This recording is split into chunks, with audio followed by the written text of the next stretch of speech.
All right, so today we are on day 17 of the 1 year chronological Bible plan, and we're going to go ahead and continue on in Genesis. All right, so starting with Genesis 45. When the news reached Pharaoh's palace that Joseph's brothers had come, Pharaoh and all his officials were pleased. Pharaoh said to Joseph, "Tell your brothers, do this. Load your animals and return to the land of Canaan, and bring your father and your families back to me. I will give you the best of the land of Egypt, and you can enjoy the fat of the land."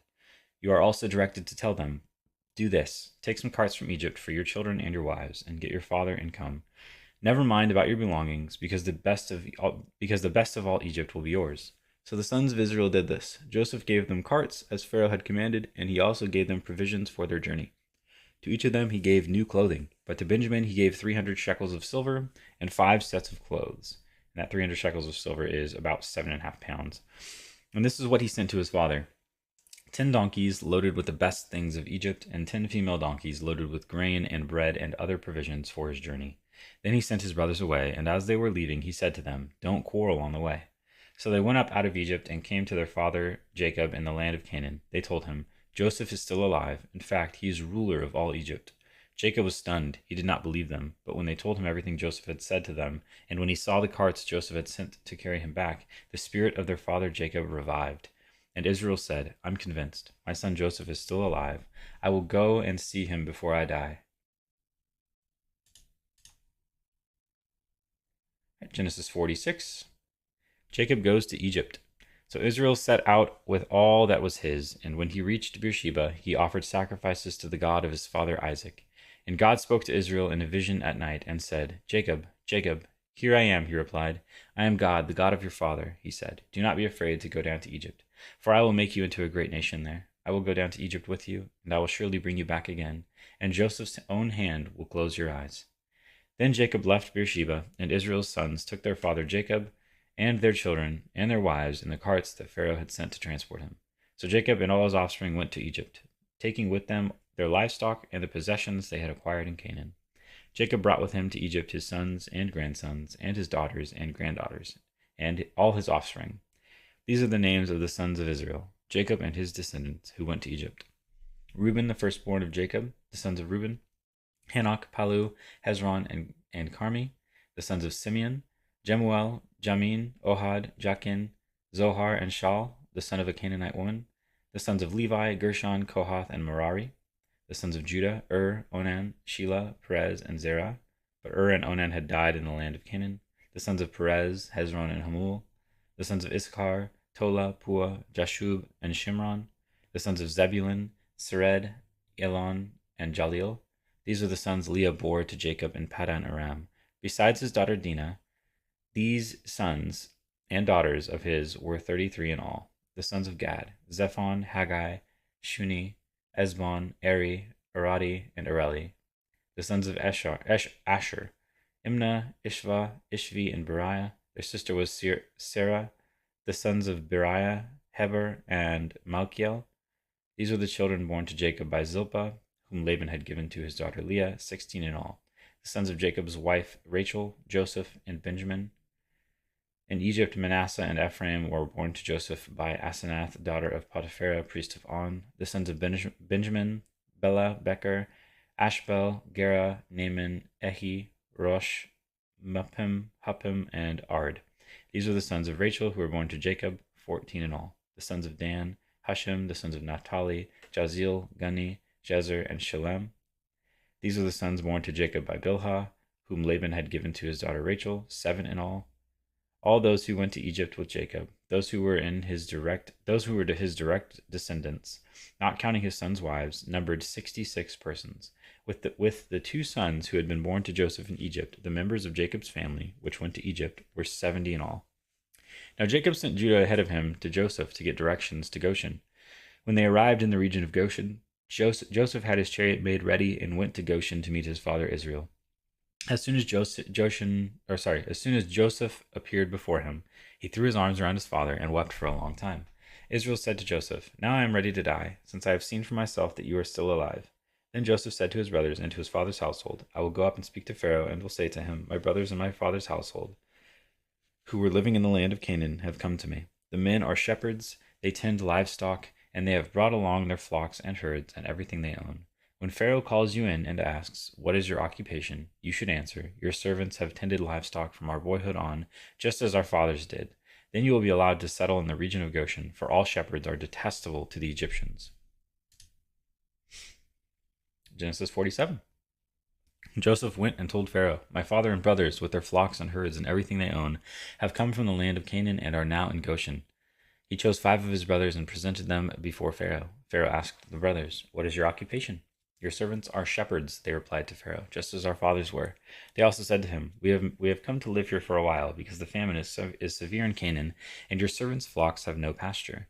So now, please let your servants settle in Goshen." Pharaoh said to Joseph, "Your father and your brothers have come to you, and the land of Egypt is before you. Settle your father and your brothers in the best part of the land.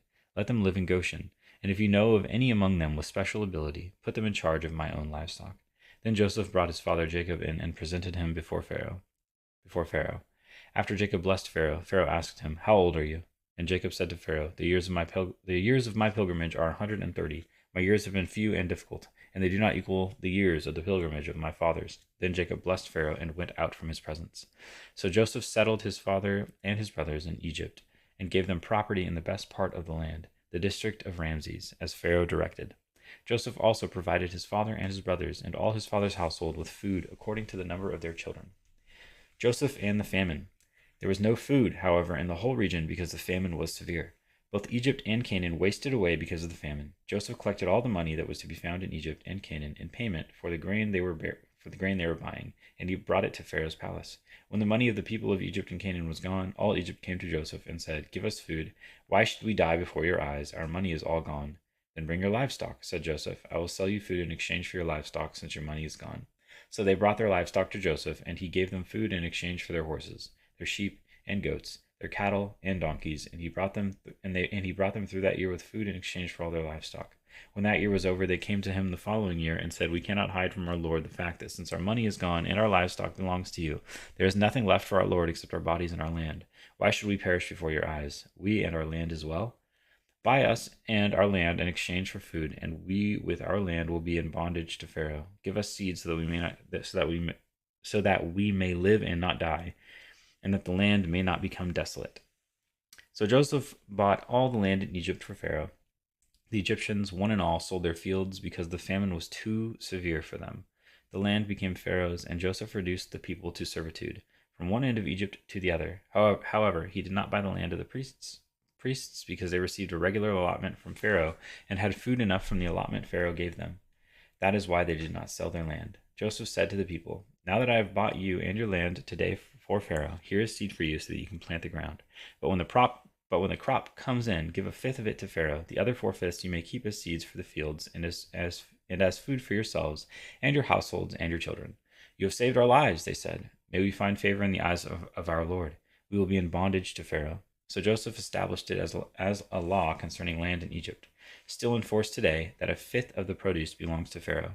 It was only the land of the priests that did not become Pharaoh's. Now the Israelites settled in Egypt in the region of Goshen. They acquired property there and were fruitful and increased greatly in number. And that is day 17 of the Bible plan. All right, so today was day 17 of the 1 year chronological Bible plan. And we went over Joseph moving his family into Egypt, specifically in the region of Goshen, and also Joseph dealing with the famine and basically using his plan that God kind of put into place for him, God did put into place for him, and when he interpreted those dreams, of making sure that Pharaoh had enough grain to feed all the people, and they just had to buy it, and with and this kind of leads into Pharaoh in the future in Egypt with slavery and all that as well. But yeah, we got to see that. We got to see Joseph just continuing to be God's steward, really, of like everything going on in Egypt. I mean, Joseph is quite literally in charge of Egypt at this point, which still, it just amazes me. He goes from being sold as a slave to being over all of Egypt, being able to move his entire family to Egypt in a very prosperous land so that they can prosper.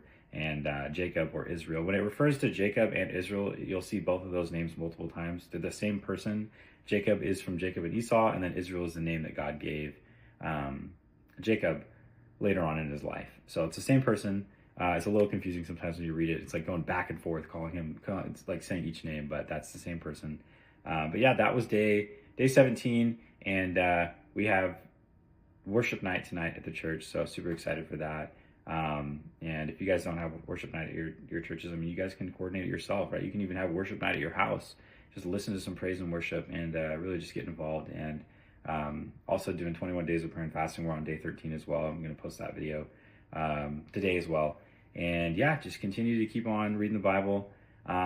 This is like the first time I've been this consistent with it. So I'm really, really liking it. I know we're only at day 17. It's still very early. But I'm committed. I'm going to continue to do it. I'm going to make sure I do it every single day, no matter what happens. And I encourage everyone else to do the same, right? Because I'm definitely guilty of like taking like missing a few days each week, or a day or two each week, or sometimes even more than that.